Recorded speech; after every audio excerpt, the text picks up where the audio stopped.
एक साल पहले हमने अपना साथी खो दिया, लेकिन उनकी यादें और उनकी सोच आज भी हमारे बीच जिंदा हैं।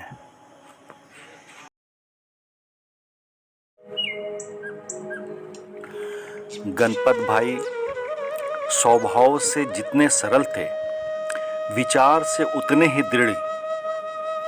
काम की लगन ऐसी थी कि सोमुआ के कार्यालय में नित्य सुबह अपनी उपस्थिति दर्ज करने के बाद ही कोई दूसरा काम करते थे। 2024 में जब परमवीर अब्दुल हमीद शहादत दिवस का सिल्वर जुबली समारोह संपन्न हुआ, तो उनकी सक्रियता पूरे आयोजन में दमदार रही। बाजार जाकर दुकानदारों से सहयोग लेना, झंडा लगाने से लेकर आयोजन की हर व्यवस्था संभालने तक गणपत भाई हर काम में आगे रहते थे।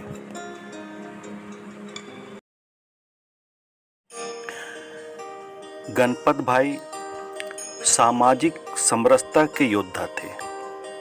नफरत के खिलाफ मोहब्बत के पैगाम के साथ जब मेरे घर आकर तो देखो अभियान का प्रस्ताव आया, तो उन्होंने इस कार्यक्रम का आगाज़ अपने ही घर से किया और अपने पूरे परिवार के साथ हर धर्म और जाति के लोगों का स्वागत किया। उस दिन उन्होंने कहा था, हम नफ़रत के खिलाफ मोहब्बत का कारवां आगे बढ़ाएंगे। हम देश को नफ़रत में बंटने नहीं देंगे। उनकी यह आवाज़ सिर्फ उनके शब्द नहीं थे, बल्कि हमारी आने वाली पीढ़ियों के लिए दिशा और प्रेरणा थे। तोड़ना है पूरे ताकत के साथ में।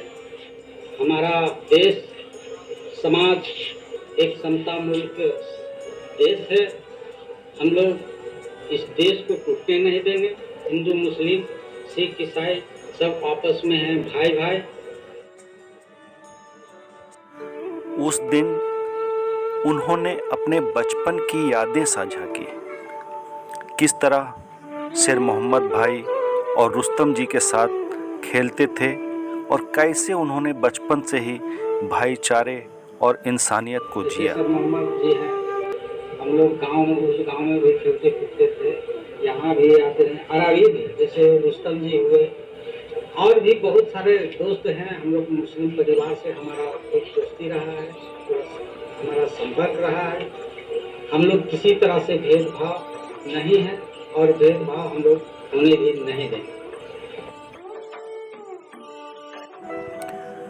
गणपत भाई हमेशा कहते थे, नफ़रत को मिटाने का सबसे बड़ा हथियार है मोहब्बत। इसी सोच के साथ जब समूह ने सांप्रदायिक सौहार्द बढ़ाने का पहल किया और रमज़ान के महीने में मुस्लिम रोज़ेदार भाइयों के लिए फलों की टोकरी लेकर मस्जिद पहुँचे, तो सबसे आगे गणपत भाई ही थे। उन्होंने अपने हाथों से रोज़ेदार भाइयों को फलों की टोकरी दी।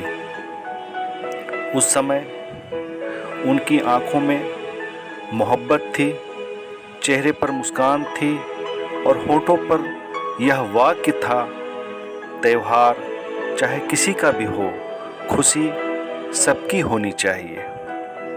गणपत भाई का यह दृश्य आज भी हमारी आंखों में ताज़ा है।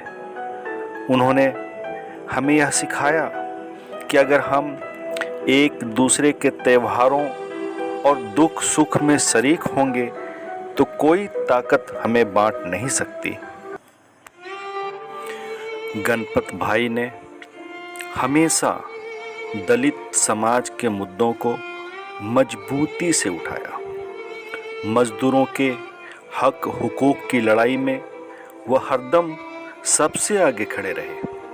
सड़कों पर उड़ती धूल की परेशानियों को लेकर सोमुआ ने जब आवाज़ उठाई और सड़कों में पानी छिड़काव की मांग करने के लिए धरना दिया तो गणपत भाई भी उस धरने में शामिल रहे।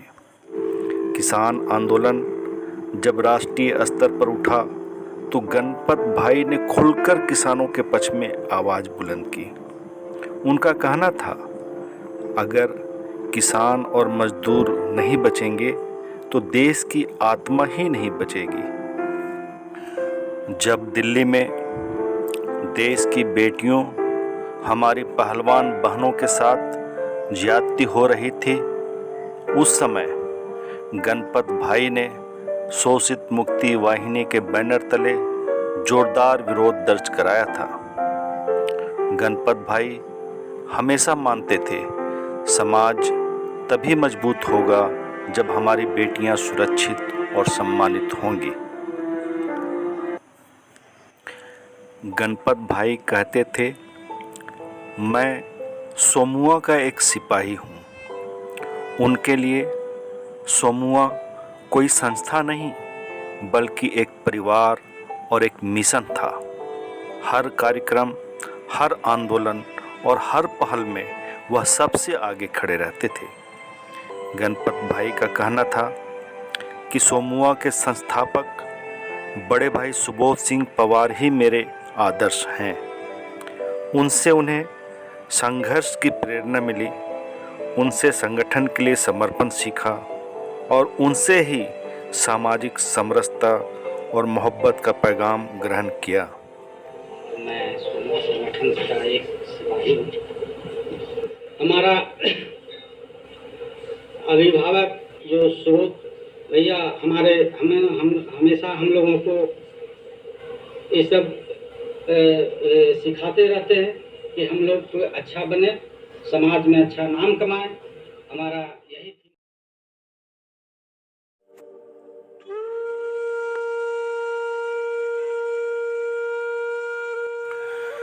साथियों, गणपत भाई का इस दुनिया से जाना सिर्फ एक साथी को खोना नहीं है, यह शोषित मुक्ति वाहिनी के लिए एक अपूरणीय क्षति है। लेकिन संघर्ष करने वाले कार्यकर्ता भले ही देह छोड़ दें, उनकी सोच और उनके कदमों के निशान हमेशा राह दिखाते रहते हैं।